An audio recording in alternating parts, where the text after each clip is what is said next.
মহারাজ, ঈশ্বর অবশেষে আমার প্রার্থনা শুনেছেন। আমি সন্তান সম্ভবা, আপনি আবার বাবা হতে চলেছেন। এই মুহূর্ত থেকেই সমগ্র সুবর্ণপুর রাজ্যে মিষ্টি বিতরণ করা হোক, কেউ যেন বাদ না যায়।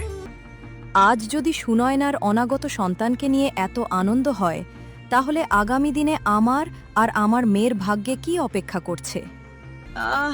ও মা গো, আর পারছি না, ধাত্রীমা। মহারানী সুনয়না রাজকন্যার জন্ম দিতে গিয়েই শেষ নিঃশ্বাস ত্যাগ করেছেন। তুমি তো বলেছিলে কোনোদিন আমাকে একা রেখে যাবে না, তাহলে আজ কেন সেই কথা ভেঙে চলে গেলে সুনয়না? ছে, এ কেমন সন্তান জন্ম দিয়ে গেছে সুনয়না! কি ভীষণ কালো রং! এই মেয়েকে নাকি আমি নিজের কোলে তুলে মানুষ করব? যার মুখই এত কালো, সে এই রাজ্যের ভবিষ্যৎ কিভাবে উজ্জ্বল করবে? চুপ, চন্দ্রলেখা। বহু বছর আগে সুবর্ণপুর নামে এক সমৃদ্ধ ও সুখী রাজ্য ছিল। সেই রাজ্যের শাসক ছিলেন মহারাজ আদিত্যনারায়ণ। তার ছিল 2 রানী। মহারাজ 2 রানীকেই সমান স্নেহ করতেন। তবে মহারানী সুনয়না প্রতি তার ভালোবাসা ছিল একটু বেশি, কারণ সুনয়না ছিলেন অত্যন্ত দয়ালু, ধৈর্যশীলা ও প্রজ্ঞাবান। বহু বছর সংসার করার পরও তিনি মহারাজকে কোনো উত্তরাধিকারী দিতে পারেননি। তবুও মহারাজের ভালোবাসায় কখনো কোনো ঘাটতি পড়েনি। অন্যদিকে মহারানী চন্দ্রলেখা ছিলেন ভীষণ অহংকারী ও আত্মগর্বী। তিনি মহারাজকে এক ফুটফুটে কন্যা সন্তান উপহার দেওয়ার পর নিজেকে প্রাসাদের সবচেয়ে শ্রেষ্ঠ রানী বলে মনে করতে শুরু করেন। বড় রানীর কোনো সন্তান না হওয়ায় তিনি সুযোগ পেলেই নানা কটু কথা বলে তাকে অপমান করতেন। সুনয়না সব অপমান নীরবে সহ্য করতেন। কিন্তু একদিন ভাগ্য যেন নতুন মোড় নিল। বহু প্রতীক্ষার পর মহারানী সুনয়না জানতে পারলেন তিনি মা হতে চলেছেন। মহারাজ, আপনাকে একটি সুখবর দেওয়ার আছে। সুখবর? কি সুখবর সুনয়না? তাড়াতাড়ি বলো। মহারাজ, ঈশ্বর অবশেষে আমার প্রার্থনা শুনেছেন। আমি সন্তান সম্ভবা, আপনি আবার বাবা হতে চলেছেন। কি বলছো? সত্যি সুনয়না? আমি আবার বাবা হতে চলেছি? এ যে আমার জীবনের অন্যতম শ্রেষ্ঠ সুখবর। আজ আমার আনন্দের কোনো সীমা নেই। হ্যাঁ মহারাজ, এতদিন সন্তান না থাকার কারণে কত মানুষের কত অপমান সহ্য করেছি। সবাই আমাকে বন্ধা বলে কটাক্ষ করেছে। আজ থেকে আর কেউ আমাকে সেই অপমান করতে পারবে না। না সুনয়না, আজ থেকে তোমার সব কষ্টের অবসান। তুমি আর কোনো দুঃখের কথা মনে করবে না। এখন তোমার একমাত্র কাজ নিজের আর আমাদের অনাগত সন্তানের যত্ন নেওয়া। আজকের এই আনন্দের দিনে পুরো রাজ্যের মানুষ আমার সুখের অংশীদার হবে। প্রহরী, কোথায় আছো? শীঘ্রই আমার সামনে এসো। আজ্ঞে মহারাজ, আপনার ডাকে সঙ্গে সঙ্গেই হাজির হয়েছি। কোনো বিশেষ আদেশ আছে? আজ আমার জীবনের সবচেয়ে আনন্দের দিন। মহারানী সুনয়না মা হতে চলেছেন। এই মুহূর্ত থেকেই সমগ্র সুবর্ণপুর রাজ্যে মিষ্টি বিতরণ করা হোক, কেউ যেন বাদ না যায়। বাহ মহারাজ, এ তো সত্যিই মহা আনন্দের সংবাদ। আপনার আদেশ এখনই পালন করা হবে। দাসী, বাইরে এত হইচই কিসের? প্রাসাদের চারদিকে এত আনন্দ উৎসব কেন? মহারানী, আপনি খবরটি শোনেননি? মহারানী সুনয়না সন্তান সম্ভবা হয়েছেন। সেই আনন্দেই মহারাজ সমগ্র সুবর্ণপুর রাজ্যে মিষ্টি বিতরণের আদেশ দিয়েছেন। সবাই আজ সেই আনন্দই উদ্যাপন করছে। কি বললে? সুনয়না সন্তান সম্ভবা হয়েছে, আর সেই কারণেই মহারাজ এত বড় আয়োজন করেছেন? না, এ আমি কিছুতেই মেনে নিতে পারবো না। আমি যখন মহারাজকে রাজকুমারী ইরাবতীর মতো ফুটফুটে একটি সন্তান উপহার দিয়েছিলাম, তখন তো তাকে এত আনন্দ করতে দেখিনি। অথচ আজ তার প্রিয় রানী সন্তান সম্ভবা হয়েছে বলেই পুরো রাজ্য জুড়ে উৎসবের আয়োজন। তাহলে কি মহারাজ আমাদের দুজনের মধ্যে পার্থক্য করতে শুরু করেছেন? আজ যদি সুনয়নার অনাগত সন্তানকে নিয়ে এত আনন্দ হয়, তাহলে আগামী দিনে আমার আর আমার মেয়ের ভাগ্যে কি অপেক্ষা করছে? যদি সেই সন্তান সিংহাসনের উত্তরাধিকারী হয়, তবে কি ধীরে ধীরে আমি আর আমার মেয়ে এই রাজপ্রাসাদেই অবহেলিত হয়ে পড়ব? না, আমি বেঁচে থাকতে তা কখনোই হতে দেব না।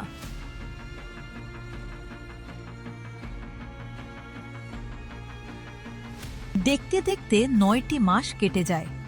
এক গভীর রাতে মহারানী সুনয়নার প্রসব বেদনা শুরু হয়। রাজপ্রাসাদের চারদিকে উদ্বেগ আর উৎকণ্ঠার ছায়া নেমে আসে। রাজবৈদ্য ও ধাত্রীমা প্রাণপণ চেষ্টা করতে থাকেন সুস্থভাবে সন্তান প্রসব করানোর। ও মা গো, আর পারছি না। ধাত্রীমা, আমাকে বাঁচান, আমার খুব কষ্ট হচ্ছে। আমার শুনোয় না, নিশ্চয়ই ও খুব কষ্ট পাচ্ছে। হে ঈশ্বর, আমার রানী আর সন্তানকে রক্ষা করুন। মহারাজ, নিজেকে সামলান। প্রসবের সময় এমন কষ্ট হওয়াটাই স্বাভাবিক। আমারও রাজকুমারী ইরাবতীর জন্মের সময় এমনই যন্ত্রণা হয়েছিল। ঈশ্বরের ওপর ভরসা রাখুন, সব ঠিক হয়ে যাবে। ওই তো আমার সন্তানের কান্না। তোমরা শুনতে পাচ্ছ? আমার সন্তান। ঠিক তখনই ধাত্রীমা কক্ষ থেকে ধীরে ধীরে বাইরে বেরিয়ে আসেন। তার মুখে আনন্দের সঙ্গে এক অদ্ভুত বিষাদের ছাপ। মহারাজ, অভিনন্দন। মহারানী সুনয়না এক কন্যা সন্তানের জন্ম দিয়েছেন। আমার রাজকন্যা? কিন্তু শুনোয় না? আমার শুনোয় না কেমন আছে? বলুন ধাত্রীমা, সে কি সুস্থ আছে? কি হলো? আপনি চুপ করে আছেন কেন? বলুন, আমার শুনোয় না কি ভালো আছে? ক্ষমা করবেন মহারাজ, আমরা সর্বোচ্চ চেষ্টা করেছি, কিন্তু মহারানী সুনয়না রাজকন্যার জন্ম দিতে গিয়েই শেষ নিঃশ্বাস ত্যাগ করেছেন। কি? না, এ হতে পারে না। আপনি মিথ্যে বলছেন। আমার শুনোয় না আমাকে ছেড়ে যেতে পারে না। এই কথা বলেই মহারাজ উন্মাদের মতো ছুটে সুনয়নার কক্ষের দিকে দৌড়ে যান। শুনোয় না, শুনোয় না, একবার চোখ খোলো। আমাকে এভাবে একা ফেলে যেও না। তুমি তো বলেছিলে কোনোদিন আমাকে একা রেখে যাবে না। তাহলে আজ কেন সেই কথা ভেঙে চলে গেলে শুনোয় না? একবার চোখ খুলে দেখো, আমাদের ভালোবাসার প্রতীক আজ তোমার কোলের পাশেই শুয়ে আছে। ওকে একবার দেখো শুনোয় না। আজ আমাকে বাবা হওয়ার আনন্দ দিতে গিয়েই তুমি নিজের জীবনটা দিয়ে দিলে। তোমার এই ত্যাগ আমি কোনোদিন ভুলব না। আমি তোমাকে কথা দিচ্ছি, আমাদের রাজকন্যাকে আমি নিজের প্রাণের চেয়েও বেশি ভালোবাসব। কোনোদিন তাকে কোনো কষ্ট স্পর্শ করতে দেব না। অবশেষে আমার পথের কাঁটা সরে গেল। খুব শখ ছিল না শুনয় না? এই রাজ্যের সবচেয়ে প্রিয় রানী হয়ে রাজ্য শাসন করবে। দেখলে তো, ভাগ্য শেষ পর্যন্ত আমার পক্ষেই দাঁড়ালো। আজ থেকে এই প্রাসাদে আমিই একমাত্র মহারানী, আর আমার রাজকুমারী ইরাবতী একদিন এই রাজ্যের উত্তরাধিকারী হবে। ঠিক তখনই মহারাজ আদিত্য নারায়ণ চন্দ্রলেখার কক্ষে প্রবেশ করেন। চন্দ্রলেখা, আজ তোমার কাছে একটি অনুরোধ আছে। আশা করি তুমি আমাকে নিরাশ করবে না। বলুন মহারাজ, কি করতে হবে? সুনয়না আমাদের ছেড়ে চলে গেছে, কিন্তু এই ছোট্ট রাজকুমারীটি তো কোনো দোষ করেনি। আজ থেকে আমি চাই তুমি ওকে নিজের সন্তানের মতো মানুষ করো। আমি ওকে বাবার ভালোবাসা দিতে পারবো, কিন্তু মায়ের স্নেহ তো শুধু একজন মায়ের পক্ষেই দেওয়া সম্ভব। আমি চাই তুমি ওর সেই মায়ের অভাব পূরণ করো। আপনি নিশ্চিন্ত থাকুন মহারাজ, আমি যথাসাধ্য চেষ্টা করব ওকে মায়ের স্নেহে বড় করে তুলতে। আমি জানি চন্দ্রলেখা, সুনয়নাকে তুমি কখনোই সহ্য করতে পারতে না। তবুও আমার এই ছোট্ট রাজকন্যাকে তোমার হাতে তুলে দেওয়া ছাড়া আর কোনো উপায় নেই। আমি বিশ্বাস করি একদিন এই নিষ্পাপ শিশুটি তোমার হৃদয়ের সব অহংকার গলিয়ে দেবে। আচ্ছা চন্দ্রলেখা, আমি চললাম। আমার দুই রাজকন্যার খেয়াল রেখো। ছে, এ কেমন সন্তান জন্ম দিয়ে গেছে শুনোয় না? কি ভীষণ কালো রং। এই মেয়েকে নাকি আমি নিজের কোলে তুলে মানুষ করব? ওর মুখের দিকে তাকাতেই আমার ঘৃণা করছে। আপদটা মরেছে ঠিকই, কিন্তু এই কালো মেয়েটাকেও যদি সঙ্গে নিয়ে মরত, তাহলে আমার আর কোনো চিন্তাই থাকতো না। দাসী, ও দাসী! আগে রানীমা, এই শিশুটাকে নিয়ে যা। আজ থেকে তুই এর সব দেখাশোনা করবি। আমি এক মুহূর্তের জন্য ওকে নিজের কাছে রাখতে চাই না। আজ্ঞে রানীমা, আমি এখনই রাজকুমারীকে নিয়ে যাচ্ছি। নবজাতক রাজকুমারীর গায়ের রং শ্যামলা হওয়ায় মহারানী চন্দ্রলেখা তাকে কোলে তুলতেও অস্বীকার করলেন। সেই দিন থেকেই রাজকুমারী দাসীর স্নেহ ভালোবাসাতেই বড় হতে লাগল।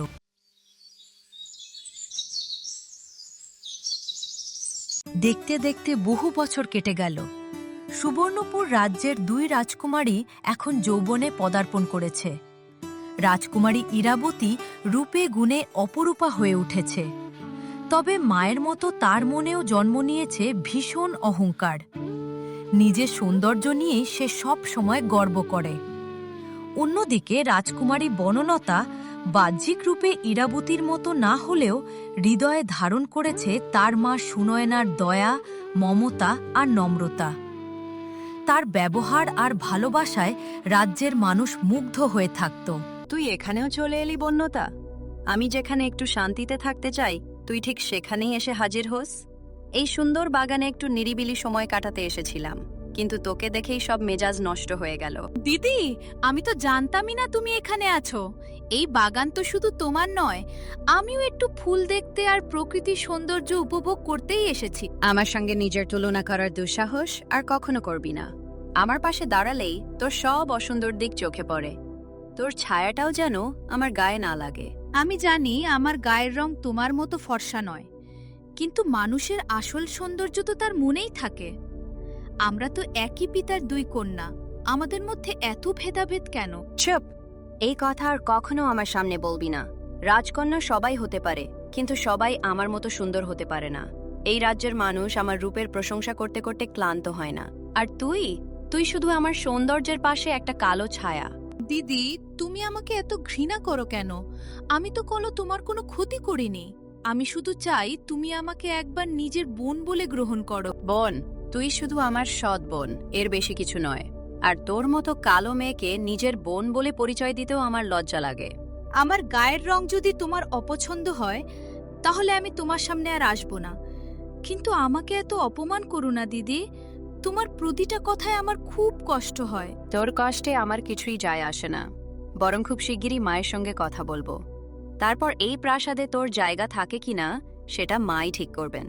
ইরাবতী অহংকার ভরে সেখান থেকে চলে যায়। হে ঈশ্বর, আমি কি সত্যি এতটাই অপছন্দের? কিরে বনলতা মা, এভাবে একা বসে আছিস কেন? তোর মুখটা এত বিষণ্ণ লাগছে কেন? কি বলবো বাবা, এই রাজপ্রাসাদের ধন সম্পদ, ঐশ্বর্য কোনো কিছুরই অভাব নেই। তবু আমি জীবনে মায়ের স্নেহটুকুও পেলাম না। জন্মের পরই আমার মা আমাকে ছেড়ে চলে গেলেন, আর ছোট মা কোনোদিন আমাকে নিজের মেয়ে বলে গ্রহণই করলেন না। তার সমস্ত আদর যত্ন শুধু দিদির জন্য। মা, তোর কষ্টটা আমি বুঝি, কিন্তু বিশ্বাস করো আমি বড় অসহায়। তোর মায়ের মৃত্যুর সময় আমি তাকে কথা দিয়েছিলাম তোকে কখনো কোনো দুঃখ কষ্ট ছুঁতে দেব না। অথচ আজ দেখ, সেই কথাটাই রাখতে পারলাম না। না বাবা, তুমি নিজেকে দোষ দিও না। আমি জানি তুমি অনেকবার ছোট মাকে বোঝানোর চেষ্টা করেছো, কিন্তু তিনি কোনোদিনই আমাকে আপন করে নেননি।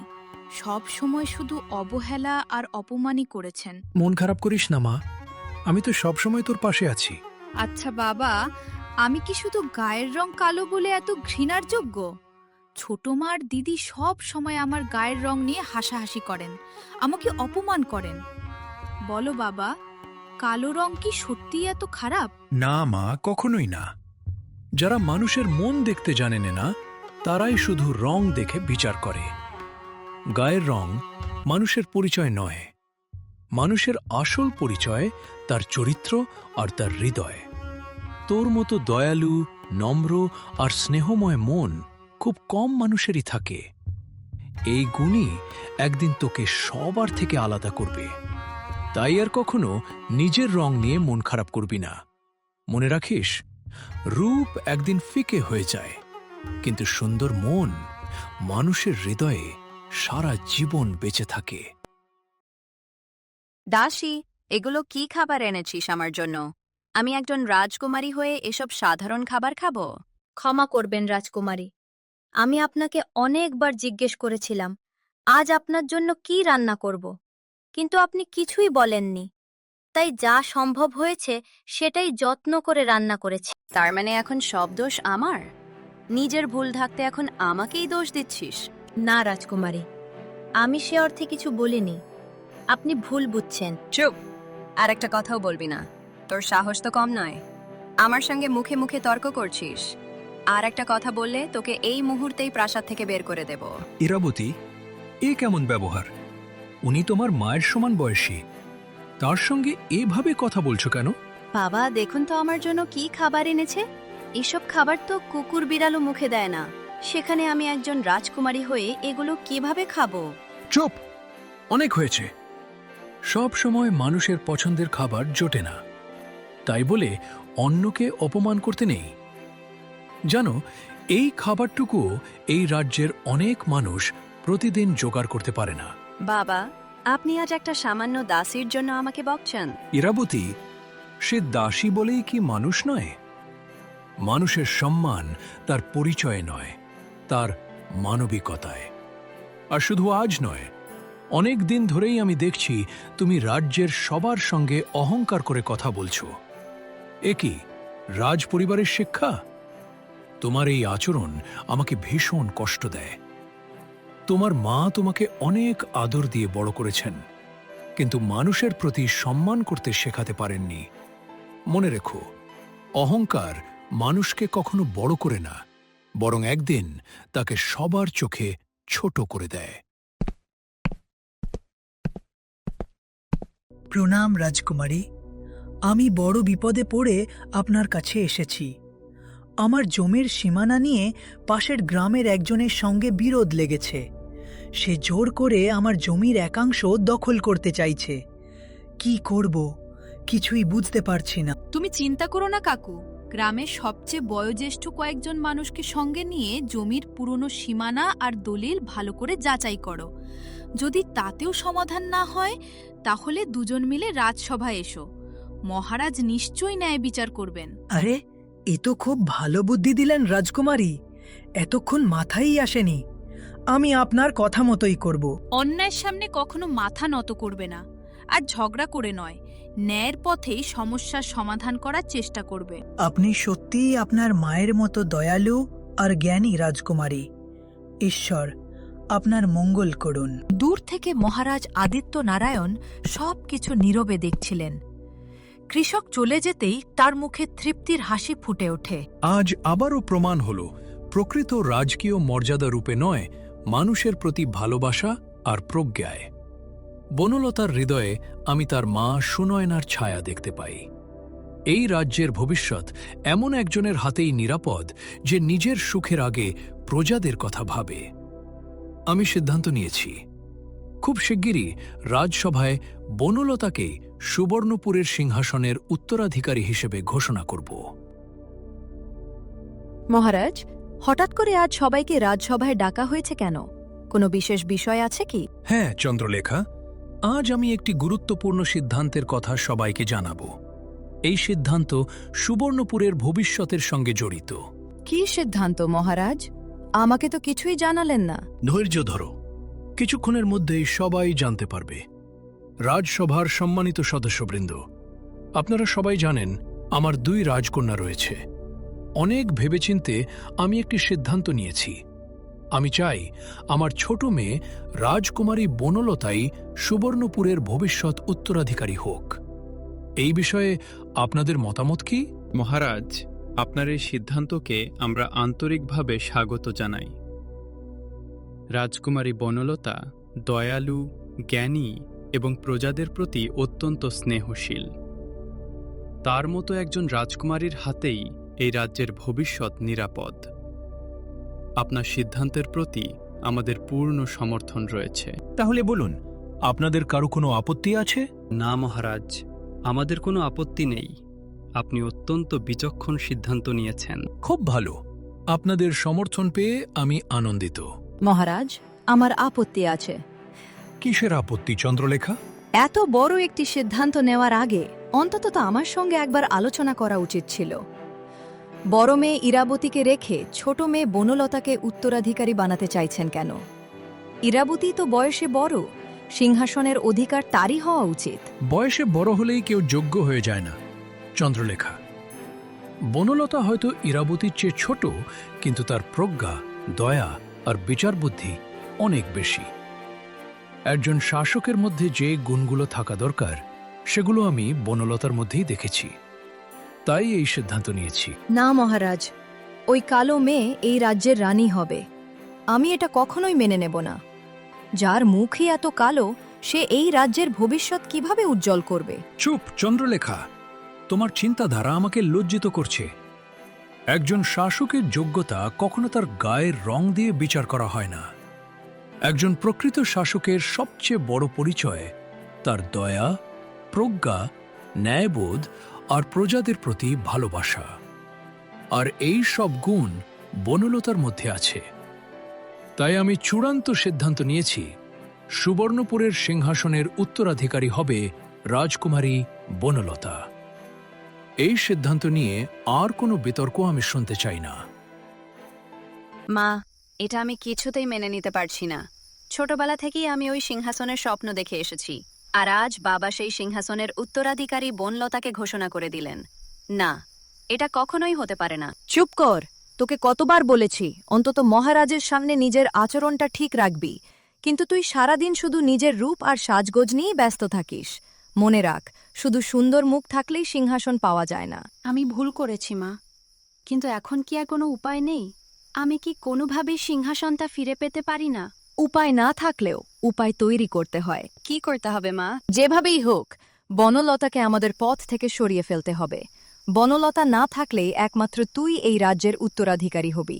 মনে রাখিস, আমি বেঁচে থাকতে কোনোদিনও বনলতাকে এই সিংহাসনের মালিক হতে দেব না। বন্ধুরা, চন্দ্রলেখা কি সত্যি বনলতাকে তার পথ থেকে সরিয়ে দিতে পারবে? বনলতার বিরুদ্ধে সে কি ভয়ঙ্কর ষড়যন্ত্র করতে চলেছে? আর বনলতার ভাগ্যে সামনে কি অপেক্ষা করছে? এসব প্রশ্নের উত্তর জানতে চোখ রাখুন আমাদের পরবর্তী পর্বে।